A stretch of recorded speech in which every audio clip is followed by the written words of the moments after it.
In the name of the one, holy, and undivided Trinity. Amen. Please have a seat.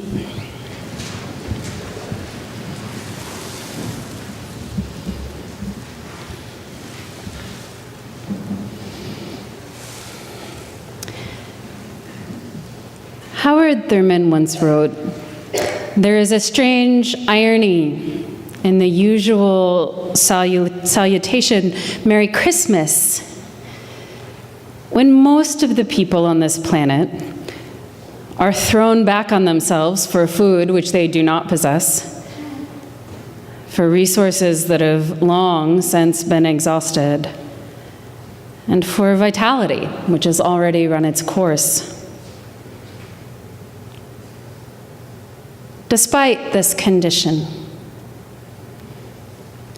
the inescapable fact remains that Christmas symbolizes hope,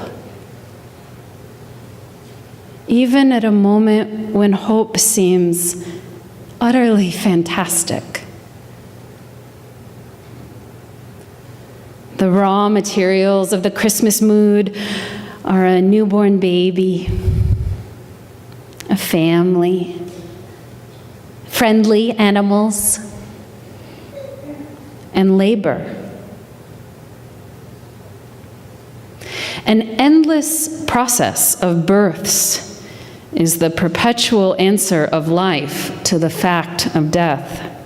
It says that life keeps coming on, keeps seeking to fulfill itself, keeps affirming the margin of hope in the presence of desolation, pestilence, and despair. It is not an accident that the birth rate seems always to increase during times of war, when the formal processes of man are engaged in the destruction of others.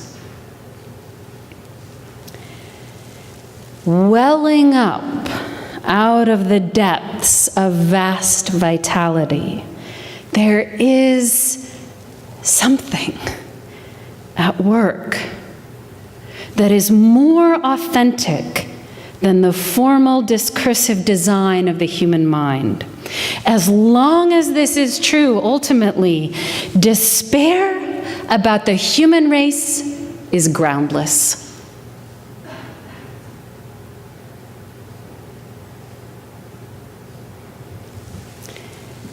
Have you ever heard of the overview effect?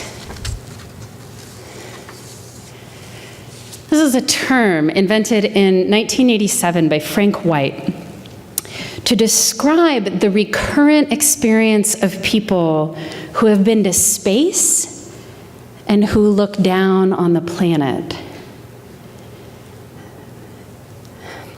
Wikipedia, strangely, for a crowdsourced piece of writing, describes this quite beautifully as a cognitive shift in awareness reported by some astronauts during spaceflight, often while viewing the Earth from outer space. It is the experience of seeing firsthand the reality of the Earth in space, which is immediately understood to be a tiny, fragile ball of life hanging in the void,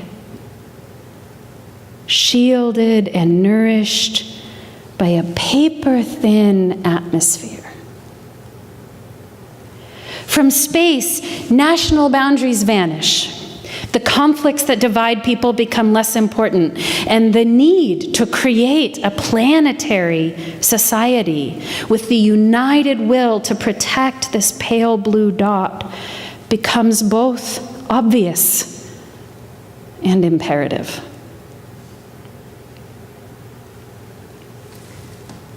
One of the many things we are celebrating tonight is the 50th anniversary of the first picture of an Earthrise being seen for the very first time, and that image being beamed down from space to us. Do you remember that? 1968, Christmas Eve. Many here were alive for that moment, the first time most of us saw that view. And that shift is often felt as though we can suddenly see the world the way God sees it. Beautiful, connected, interdependent. Our human smallness and pettiness becomes irrelevant, silly, nonsensical.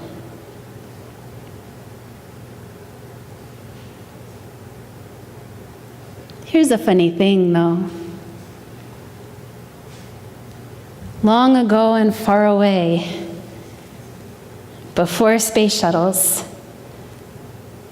before the idea of space shuttles, on a cold, cold desert night, we were also given the opportunity to see the whole world in one small space. Through the small, clenched eyes of a newborn, under a shock of black hair. Many of us experience the same kind of swooping, belly-lurching, destabilizing, time out of time sense of awe that we receive from those space pictures when looking at an incomprehensible little newborn, instinctively curling their tiny fist around our finger, utterly dependent, utterly unprecedented, utterly new. A being who will never be repeated,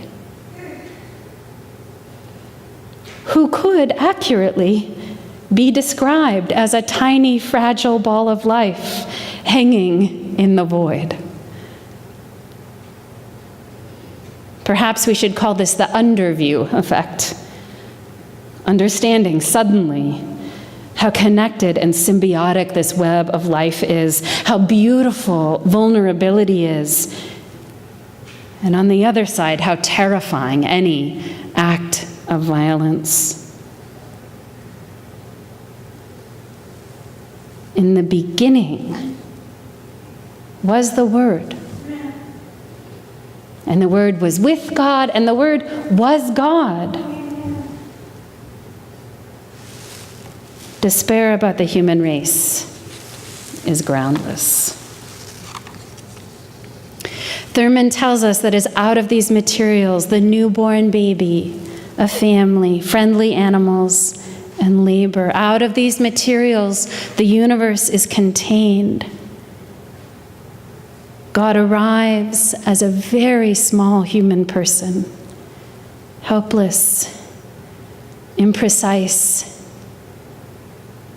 a soft place on his skull with a very, very small beating heart.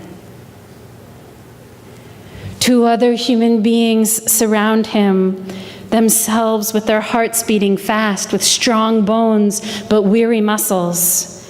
His mother's body has convulsed as she breathed and yelled, and her blood is still drying on the floor. The warm breath of animals and their strong lungs surrounds him. God arrives irrationally. The thing that is felt when a newborn curls their finger around your finger has no name except God.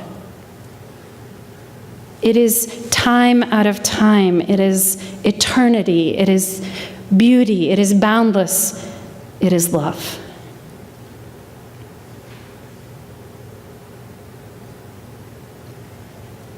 And love is a challenge to the world we are living in right now.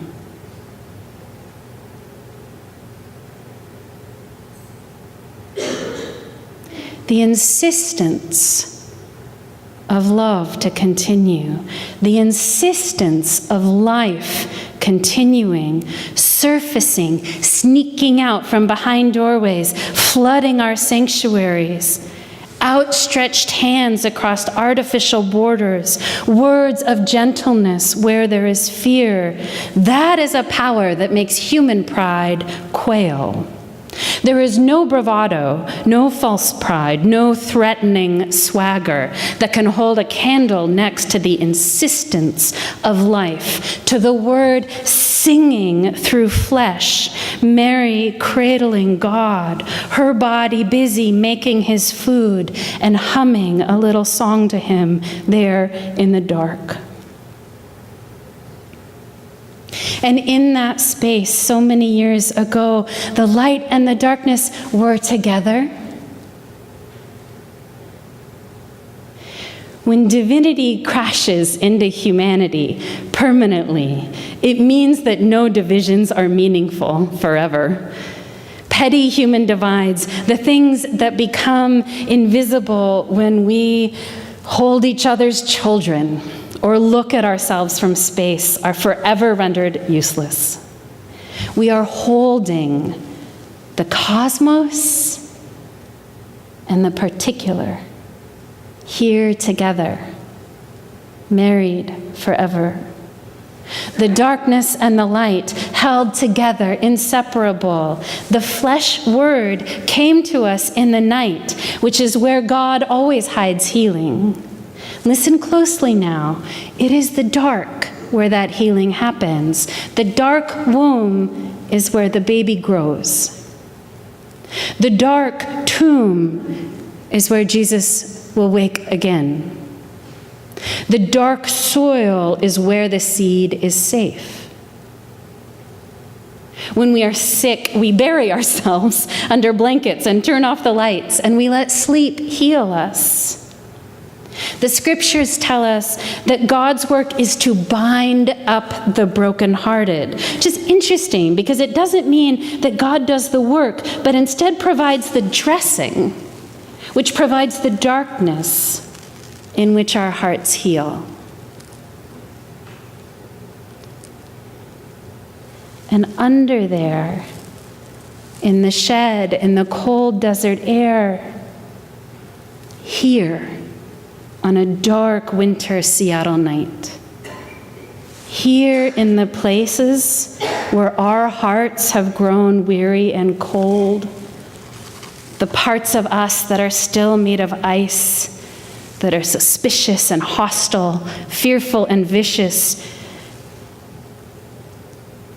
they start to soften.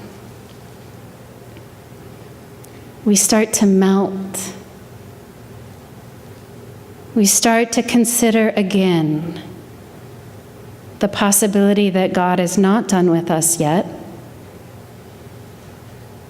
and that this hard, wet, material world full of bitterness and spite might yet be redeemed and made whole.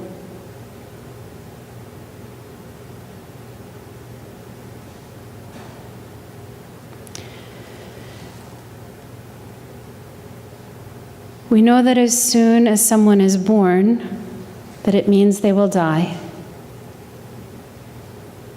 We know that as soon as God is human, it could go so many ways.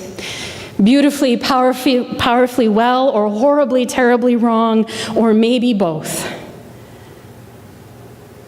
John tells us right away in these stories that not all will receive this word made flesh, but those that do, we too will be touched by the divine view, under and over. We receive the gift of seeing our bodies as beautiful as that small blue planet floating in space, and as precious. And our eyes will be illuminated to that divinity in every human person, every migrant, every hero, every child, every poor person, every lonely person, every sinner, every saint. On this brilliant blue planet, brimming with newborns who are brimming themselves full of God, despair about the human race is groundless. Because the Word became flesh and lived among us. The Word danced, The Word got drunk. The Word went away to pray alone. The Word played with toys. The Word laughed. The world is sacred, and the sacred is the world. The infant came to us to show us who we are, to show us who God is. Precious and living and glorious and beloved in a way that the formal discursive design of the human mind cannot begin to comprehend. And tonight, on this joyful feast, what we can do is sing about how glad we are to hear it, to talk and admit how deeply we are in need of the refreshment of hearing it. And we hold our heart gladness about getting to live on this blue planet with each other.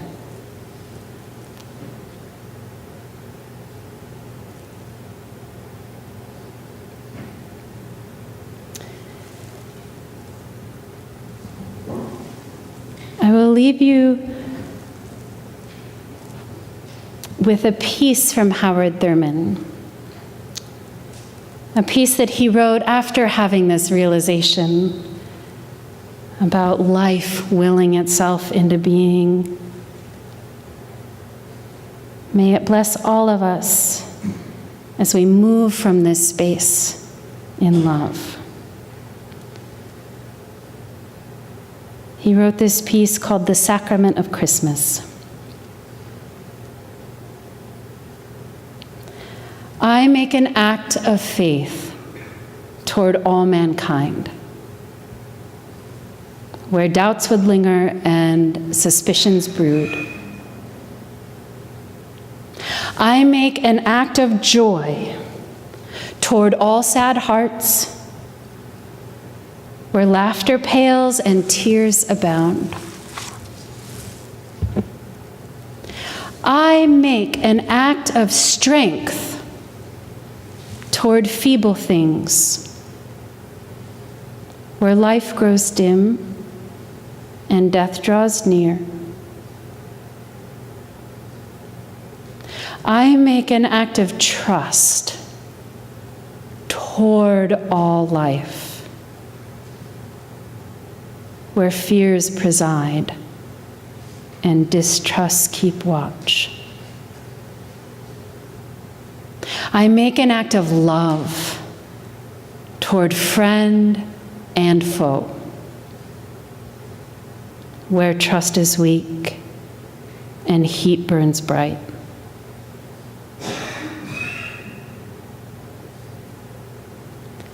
I make a deed to God of all my days,